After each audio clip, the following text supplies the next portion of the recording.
It's just gonna be one of those days today. I've kind of come to terms with what my day looks like, and I wanted to take you guys along with me. I've got some garlic that I need to plant. I've got orders that I need to fill. I have got to load up the freeze dryer. I've got to unload the dehydrator. We got a whole bunch of things to do. And a special project that I'm also working on, which, yeah, it's, come on, you're gonna just come and spend the day with me. So let's go.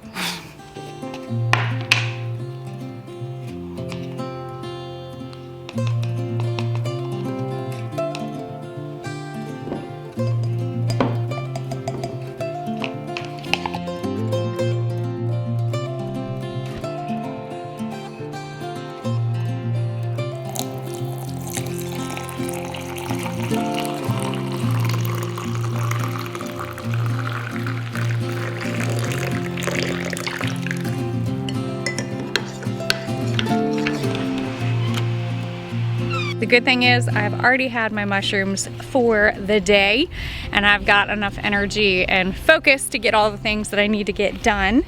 I have been shipping out every day. You guys are blowing me away. It's really been making my day to hear your guys' thoughts and opinion on our brand new mushroom blend that we launched, which I do have to get some orders filled, so come on. We're gonna do this.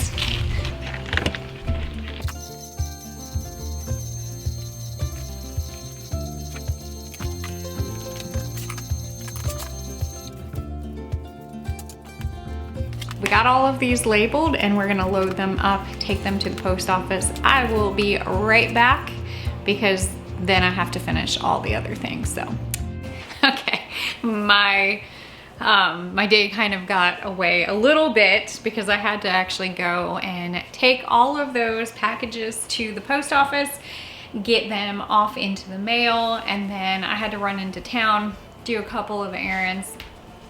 And I actually, because of how many people have been super excited about our mushroom blend, I actually have another order coming. Because at this rate, I'm gonna sell out. I am gonna sell out. I'm truly just thrilled that people are actually finding something good from our mushroom blend. And that just makes my day. That makes my day. Now, that is done. I filled a whole bunch of orders this morning, got them all dropped off.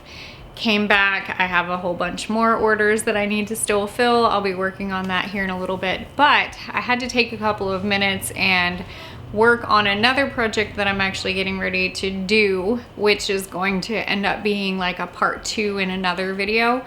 I had a lot of people ask me about my skincare and like my products, what do I use? And I've got a whole bunch of tallow that I have to strain out because it has been rendering down very slow for a couple of days. But it's ready now. So I have rendered down a bunch of our tallow. Now, I misspoke. I don't know what video it was, but I called it lard for my face, which I actually have used lard for my face. We raise a breed of pigs called the Mangalistas, however you want to pronounce them.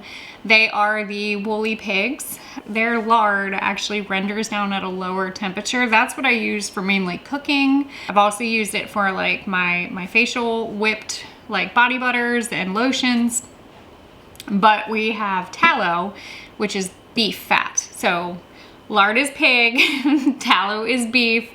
I was doing something earlier the day that I recorded my last video. I had like all my cast iron pans and I was treating them with the lard, and of course, like, you know, you get it on you, so you're just kind of like doing one of these.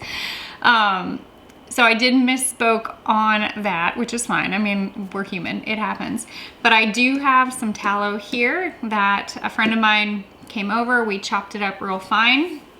And I've had it slow cooking for a couple of days in this roasting pan. Now I'm gonna strain it out and then get all the bits out. I'm gonna let it cool and harden, and then I might have to do this again. This is kind of why this video might be like ongoing. But the day that I go to actually like whip it and turn it into a lotion, I will obviously bring the camera with me and then kind of talk about the process. I have kind of let this cool just a little bit. I'm going to work smarter and get the bigger one. And I'm gonna pour. I'm gonna try to strain it, and I might strain it a few times.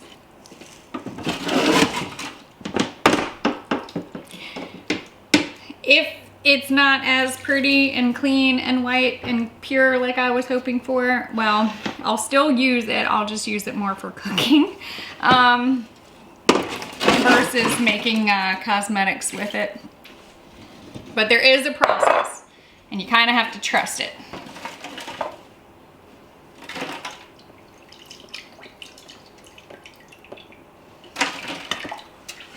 All right, that is pretty much it, other than cleaning up my mess. The next thing that I do need to let it do is I kind of want to let it solidify and harden.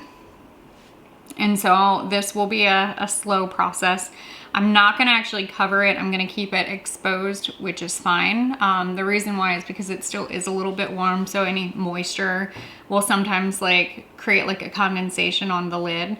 I found that it works a little bit better by keeping it uncovered.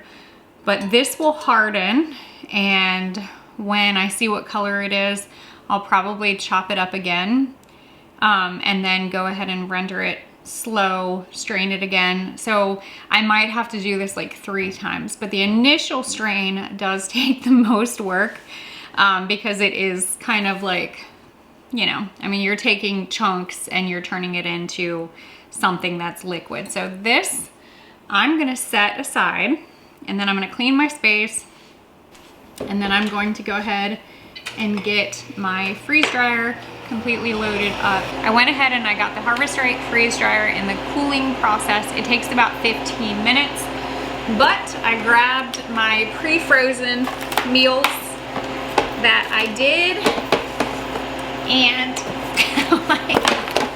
okay, this one is definitely frozen. This was a chicken pot pie that I did with some veggies, and this one was a ham and bean soup. Don't know what this one, can't remember what this one. Okay, this one was just some beef that I had cooked. It was like a chuck roast. And then this one was some leftover chicken that I cooked up and did. So essentially, like, what I'm planning on doing is freeze drying everything, which the freeze drying process, it's different than a dehydrator. It actually pulls out the moisture. So there's nothing that can go necessarily bad. Like when moisture is pulled out of something, that means that bacteria can't really grow. So this process pulls all the moisture out, and then I store it in, for something like this, I store it in Mylar bags, and that'll last me up to 25 years. I don't want to think about the age that I'm gonna be when this, you know, can't be used or eaten anymore, but 25 years. And I mean, there are many types of food preservations. Like you can go, I do canning, I do dehydrating, I do curing, but the freeze dryer to me is probably, the freeze dryer to me is my favorite way to actually preserve. But all of this will go in, it'll take a good solid, probably day to freeze dry, and then when it's done, I'll pull it out, I'll separate it out, and then I'll go ahead and have it stored in the bags, and then put it away for when we might need it. Somebody might need it. That's the way I look at it. Okay, so The tallow is gonna cool down. That's gonna process. Now I'm gonna head back into the house. I'm gonna grab my garlic and we're gonna go plant that in the high tunnel. And then probably we'll find something more to do because there's always something. There's always something more to do.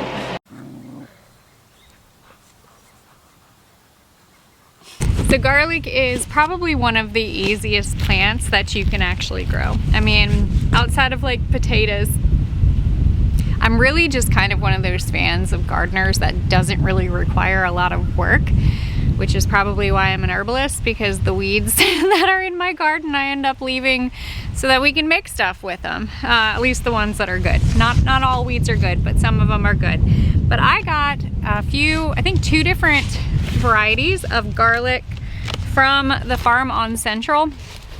This is the second time I've worked with them. I really actually like what they're doing. Earlier this year, I got some elderberry cuttings that I planted all outside of my apiary area, because if you guys know, like, I'm a huge fan of elderberry, the flowers, the berries. We make so much stuff with it.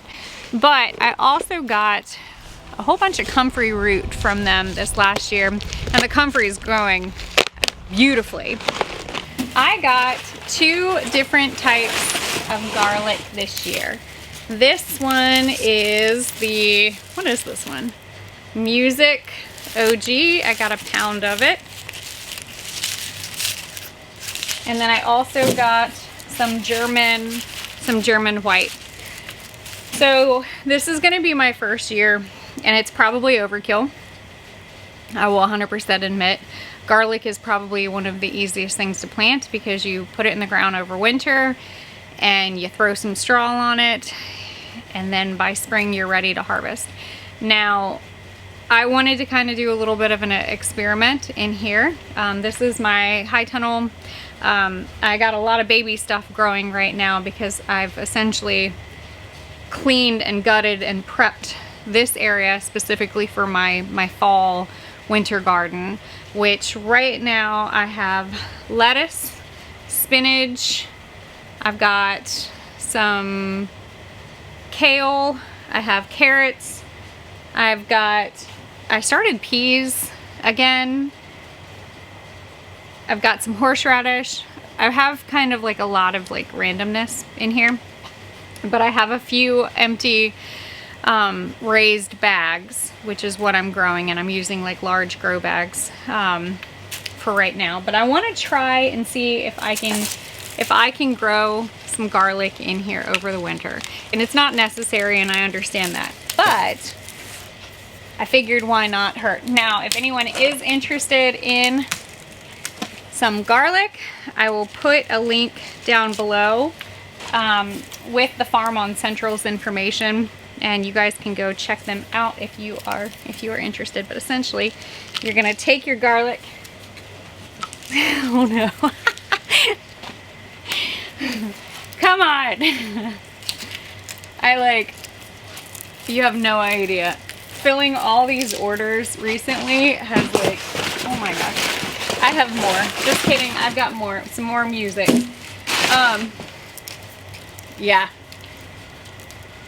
So, what you're going to do. Oh my gosh. I'm struggling here. You want the clove. You want to pull a clove. Okay. Goodness. Okay.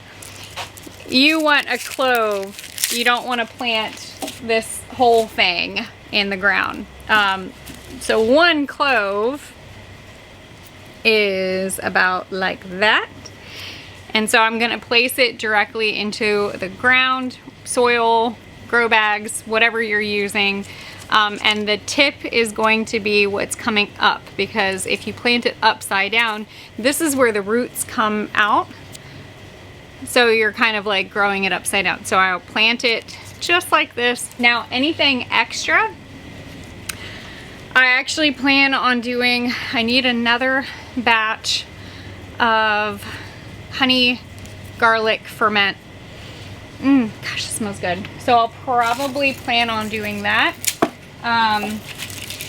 If I have a little bit extra that I can spare. I went ahead and broke them all up into individual cloves, and this is the Music OG.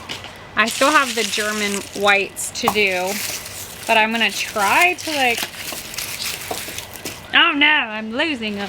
I'm gonna try to keep my raised beds separate so that I can like gauge the difference between the two.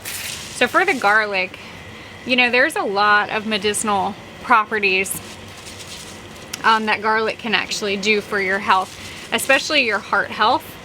And so this is one herb that I will actually mix into pretty much every meal.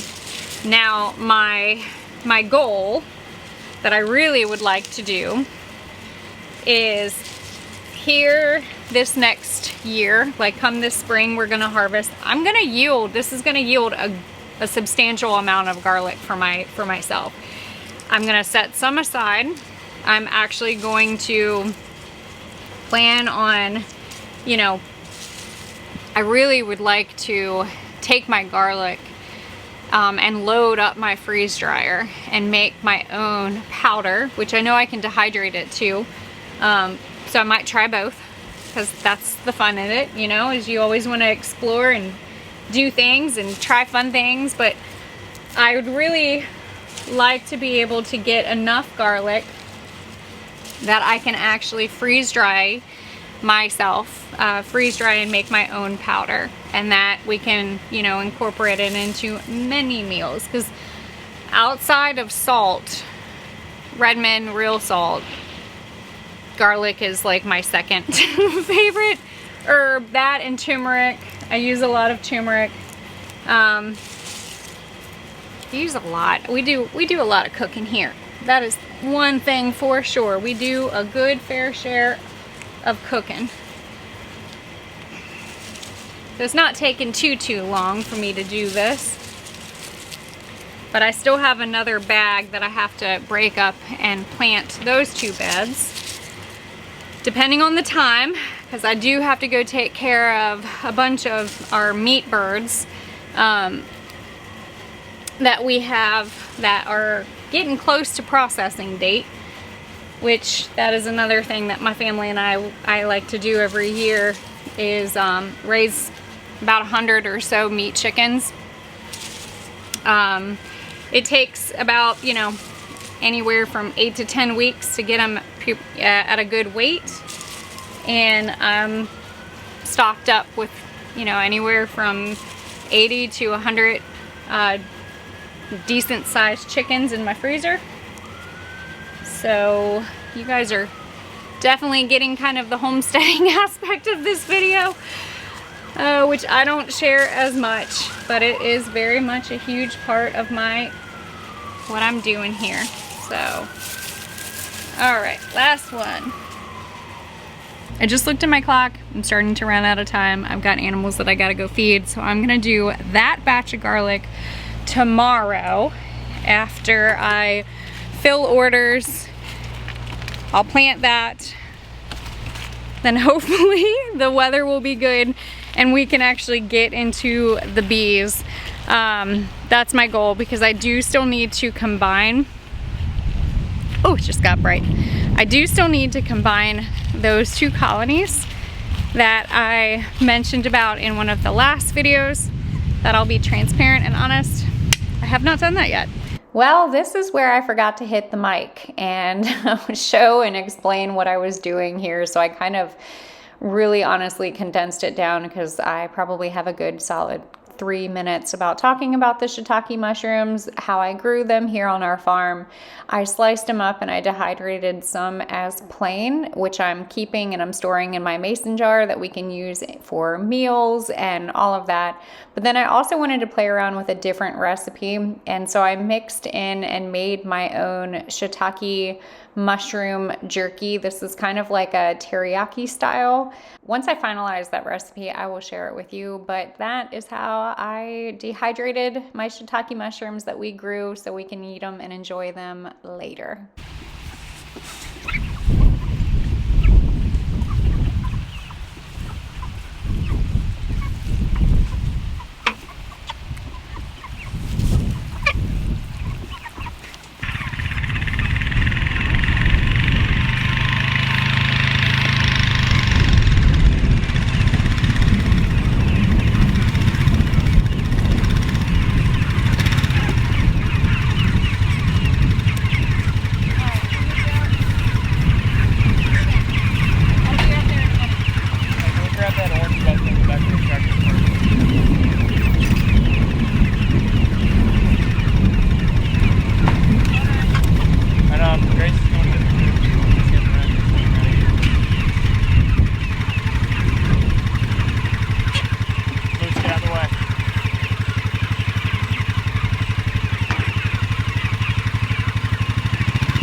Make sure none gets stuck in the back.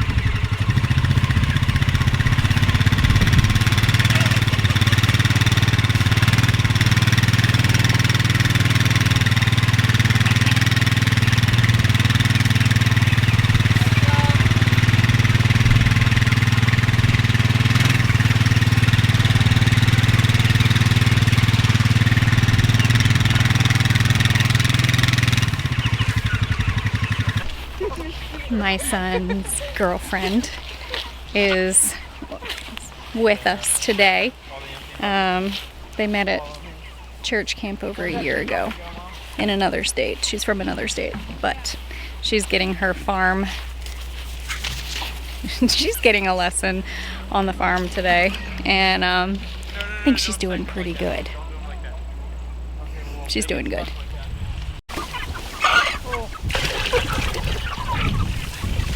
So this video definitely was a little bit of just kind of what I do on a normal basis, on a daily basis, minus the other things. There's still so much more, but I wanted to just enjoy taking you guys along with me today so that you can kind of see all the things.